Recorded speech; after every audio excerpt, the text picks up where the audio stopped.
everybody, Lifted for Life here, bringing guys a brand new deck profile. This time we got Metaphys. Metaphys is a fun deck that I really do think is being kind of like overlooked right now.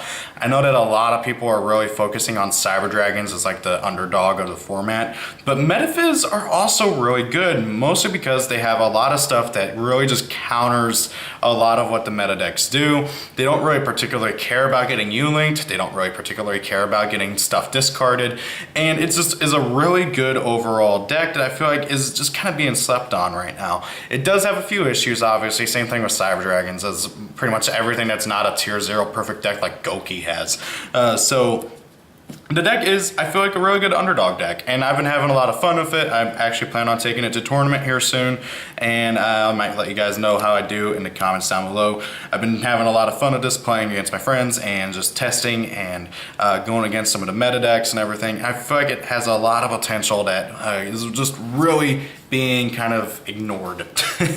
But yeah, let's get on to this. And also, I'm gonna be doing a Nordic version once we get the link, if Konami will hurry up and pick a set date on the freaking legendary hero decks, but I digress. So, first and foremost, we got the triple Metaphys Tyrant Dragon. Metaphys Tyrant Dragon is a level 8 worm that has the effect where if he is banished during the next standby phase, you can shuffle him from your banish zone into your deck, and then special summon a Metaphys from your hand, but banish it during the next turn's end phase. And then if he is special summoned by the effect of a Metaphys monster, he gets unaffected by trap cards, and if he kills a monster in battle, he can attack again. Just really good overall. He's a level 8 with 2900 attack. He's one of your main beaters, but however, he's not like the most important card in the deck.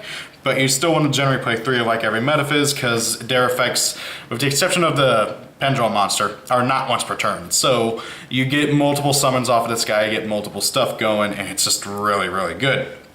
Moving on to the next level 8, Metaphys Nephthys, triple of him. If he's special summoned by the effect of a Metaphys monster, you can banish all set spells and trap cards on the field. And then if he is banished during the next standby phase, you can add 1 Metaphys card from your deck to your hand by shuffling this from your banish back into your deck. Really good, 2400 attack, and this guy has a good effect overall, and hey, screw you off the guys. You know, a really good card overall for a lot of these, for countering countering stun decks and stuff. Then, speaking of countering pretty much everything else, Metaphys Daedalus, the sole level 7 on the deck. I don't know why he's the only level 7, but then again, Konami hasn't really been giving this deck more support, but I digress. Metaphys Daedalus has arguably the weakest effect in terms of his banishing effect. If he is banished in the next standby phase, you can shuffle him back in the deck and then banish another Metaphys card except himself. This is good in a certain essence. You can banish the new trap card to get a search right away, or you can banish Nephthys or Tyrant to get something going next standby phase. Obviously not the best thing in the world, but still really useful. The biggest thing though is his monster effect, which is a beast. If he is special summoned by the effect of a Metaphys monster, banish all special summon monsters on the field that are not Metaphys monsters. So, oh, you summon this thing off a Tyrant Dragon? Banish your opponent's U-Link. It's non-targeting, non-destruction, and unless they negate it with Trigate, it's going through. Or Psalm Strike, you know, just general, unless they negate it, it's going through, and it's mean, and can really plush you hard. And of course, you're gonna have basically nothing but Metaphys monsters, so your opponent's gonna get screwed really hard thanks to this thing, a lot. Especially if they don't know how to play against this deck and you happen to summon Ragnarok. Ragnarok is one of only 2 level 4 or lower monsters in the deck. Whenever he is normal summoned or special summoned, you can banish the top 3 cards of your deck. He gains 300 attack for every Metaphys card banished. And if he does damage to your opponent, well, battle damage, you can special summon 1 level 5 or higher Metaphys monster from your deck. You can only use this, both effects once per turn, so it's kind of annoying, but however, really powerful. If this thing does damage in any way whatsoever, you will get a Daedalus, you will get a Tyrant Dragon, or you will get a Nephthys, and that is really disastrous for your opponent, because if you get a Tyrant Dragon, you're going to be attacking twice off a 2900 body. You get a Daedalus, your opponent's losing their board. You get a Nephthys, they're losing their back row. Really, really powerful, really scary, and if your opponent knows what they're doing, they're not going to let this thing get through, but let's be honest, not a lot of Link monsters have high attack power, so yeah, this thing's going to get to touch your opponent at least once, and that's not nice. Moving on. We got the newest Metaphys monster, Metaphys Decoy Dragon. I am really happy we got this adorable little dude. He's a level 2 Pendulum Scale 1 Pendulum Worm Dragon, Pendulum Worm effect monster, who has the exact same effect for his monster and pendulum effect, where if your opponent attacks one of your monsters, you can target one of your banished Metaphys monsters, special summon it, and then banish him. And then if he is banished during your next standby phase, you can special summon him from your banish zone. Unfortunately, his effects are, well, hard once per turns for all across the board. So if you banish multiple decoy dragons, you're only going to get one back. Kind of annoying, but I digress. Really good card overall. Very, very helpful, very, very powerful, and can kind of scare your opponent into not attacking. But if they're not paying attention and they don't have a way to destroy them, they're kind of going to get screwed over because they're going to have to attack eventually unless they have burn damage and their name is Trickstars. Which, by the way, if you hate Trickstars, play Metaphys because they will never, ever, ever want to reincarnation you, and they're going to regret it if they do, which is hilarious. And then moving on, we got double Necrophase. This card is really good overall. If it's banished, you can you banish the top 5 cards of both players' decks. And then if it's normal summon, you shuffle all banished cards back into the deck, and then it gains 100 attack for each card. So you got recursion, and you got, well, banishing, what you want to do. This deck really wants everything to be banished. You can go through your resources very, very quick in this deck, and it's absolutely hilarious, and just how speedy this deck can be when it wants to be. A very, very good card overall for this deck, and it's going to be generally what you're going to want to Gold Sark the first time around. And then we got the Metaphys boss monster, who is completely and totally optional, and I totally get why you might not want to play him, but I'm playing one just in case, because his effect is good, and if you do get to summon him, he is, well, a game ender pretty much. Metaphys Executor. Cannot be normal summoned or set. Must be special summoned by banishing 5 Metaphys cards from different names from your hand, field, or graveyard. This card cannot be destroyed by card effects or banished. This card, once per turn, if your opponent has more monsters than you can target one of your banished Metaphys monsters, special summon it. I think I got all that. Yeah, it cannot be destroyed or banished by card effects. And once per turn, if your opponent controls more cards than you do, you can target one of your banished Metaphys monsters, special summon it, but banish it during the end phase of the next turn. So yeah, really scary, kind of just game-winning card for you. You don't have to worry about it getting banished. You don't have to worry about it getting destroyed. It's a 3K beater. The only thing is it's summoning conditions, because typically you don't have 5 Metaphys cards of different names along with this thing to, well, get the effect off. Unless like you're being screwed over or your opponent has something that prevents you from banishing for a lot of the turn. So again, he is not the greatest thing in the world, but he's also not the worst thing in the world. I've seen worse boss monsters, and he's definitely not up there, but he's teetering. I wish there was more ways to get stuff in the graveyard over just banishing them flat out so you could turbo this guy out. And even when you do turbo him out, he's not the greatest thing in the world, but however, he does make his presence known, especially if you banish, oh god, how many monsters are there? What? 4 monsters plus Ascension, you're kind of going to go plus like crazy next turn. So yeah, really good card overall, but just not good enough to play more than one. Moving on, first and foremost, we got the Field Spell, which is really good, but also you don't really, I mean, it's not like a crux of the deck like if like Element Sabers or something. So Metaphys Factor, once per turn you can normal summon one of your Metaphys monsters that is level 5 or higher without tributing, but banish it during the next end phase. Your opponent cannot activate anything in response to your Metaphys monster effects activating, which is really, really, really mean, because, oh yeah, that also goes for Metaphys cards. So Metaphys cards or effects, your opponent cannot activate anything in response to. So if you activate Ace of Metaphys, which is the draw card of the deck, your opponent can't ash it. If you activate Ragnarok, your opponent can't strike it. If you activate any of your Metaphys cards, your opponent cannot chain to it. That is just dirty, and I love it. It's really, really mean. It basically makes it to where your opponent cannot do anything in response to what you are doing, and it makes it to where this becomes their prime target of destruction, which is rather annoying, because once they do destroy it, everything can kind of fall apart. I mean, this deck can play just fine without it, but however, this does help vastly, especially against hand traps. Because Lord knows hand traps are in everything nowadays.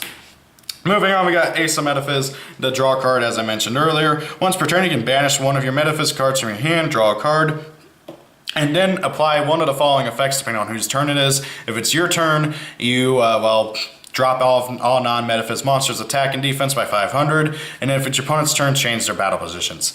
The battle position change isn't really all that great unless you have 1 or 3 of them out, because if you have 2, both will trigger, and then, just put them back in their original position, which is kind of funny.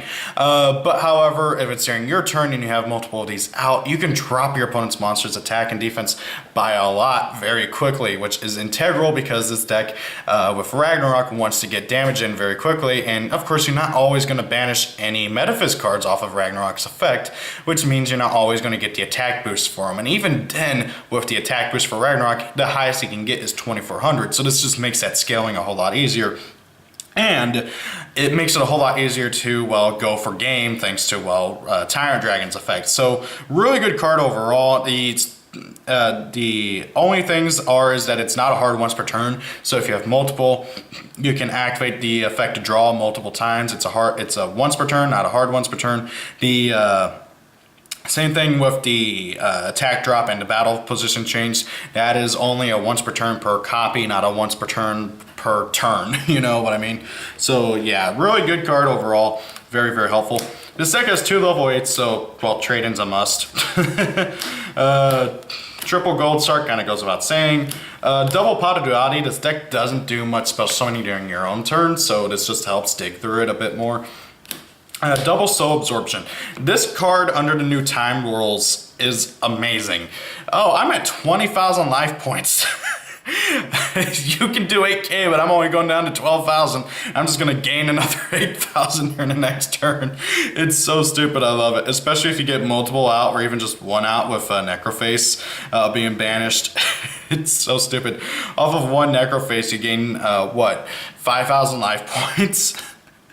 2, you gain 10,000, and if you have multiple out, you get 5,000 per. It's so stupid, I love it. This deck does so much banishing, you get so many life points, it just really can.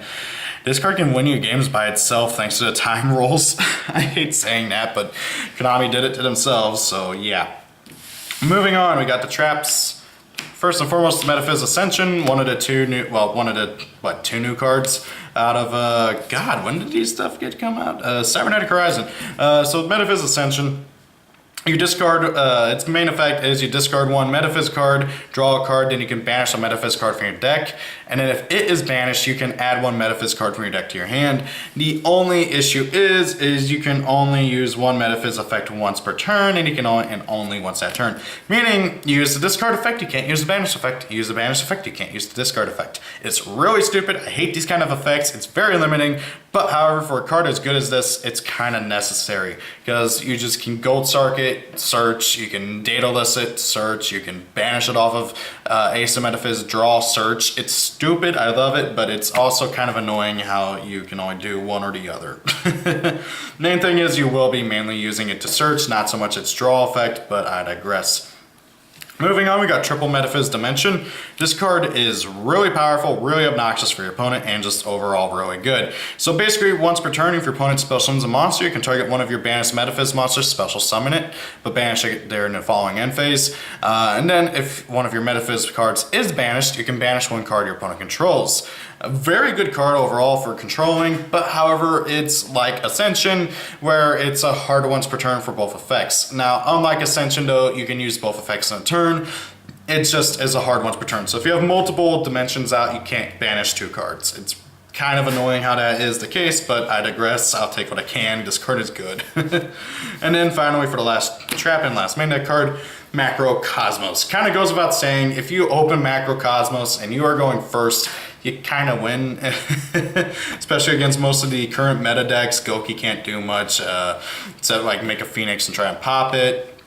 Which, okay, to be fair, is good, but you still made him waste, 3-4 cards to do that. And yeah, also same thing for Sky Strikers. They don't really have much other than just make Phoenix to pop it. So typically you want to do this in response to them making something else or trying to do something so that you can stop them from being able to do stuff. A really good card overall though, I really like it. And I mean, it kind of goes without saying it's at 1 for a reason. On to the extract, to be completely fair. The extract is very irrelevant in Metaphys. You can make it literally whatever you feel is necessary or needed, given a format or anything. So I've just kind of gone with what I feel like is kind of is just good for toolbox, really. First and foremost, one Castel for general spot removal. One number 42 Galaxy Tomahawk for link spammy stuff because, well, Daedalus is a level 7 and it's not too hard to get 2 out. One number, oh god, what number is he? 23 Lancelot, just for general effect negation. One Velgran for negation and stuff. One 107 for just being a big beater. One Galaxy Hope Harbinger Titanic Galaxy for spell negation. One Hip Hashingen, I cannot say that right for the life of me, because everybody's light pretty much. One Akashic Magician because everybody's a worm except for Necroface. One Cerberus, one Phoenix for just general popping, one Unicorn for more popping, one Griffin to grab back my Macrocosmos if it gets killed, one Beauregard for because I don't have the money for Boral Sword, one Cyphering Lord Omega because, believe it or not, but Ragnarok is a tuner. It's so forgettable, I forgot to mention it in the video earlier. But yeah, Ragnarok is a tuner, so on the off chance you get him and Necroface out, you can make good old Cyphering Lord Omega, so you can just start getting some of your stuff that you may not want banished back in your graveyard, or just, you know, picking cards out of your opponent's hand. And also, you know, free 500 life points every turn thanks to his banishing effect. And then one Scarlet Red Dragon Archfiend, because while you're gaining life points, you're going to be burning your opponent, and that's just wonderful. So that's the deck profile, guys. What do you guys think of Metaphys? Do you think I'm just crazy and that they're really not a sleeper deck? Do you think that they need more support? What do you guys think they do need if you think they need more support? What do you guys think of this deck profile? What do you guys think I should change around and add in? Or do you have any ideas, recommendations, or concerns? Thank you all for watching. Hope you guys enjoyed the video. Have a great day if it's your birthday, and happy birthday. Just dawned on me, that sounds like I'm saying if it's your birthday, have a great day. I'm saying have a great day, and if it's your birthday, happy birthday. See y'all later. Peace out. Goodbye.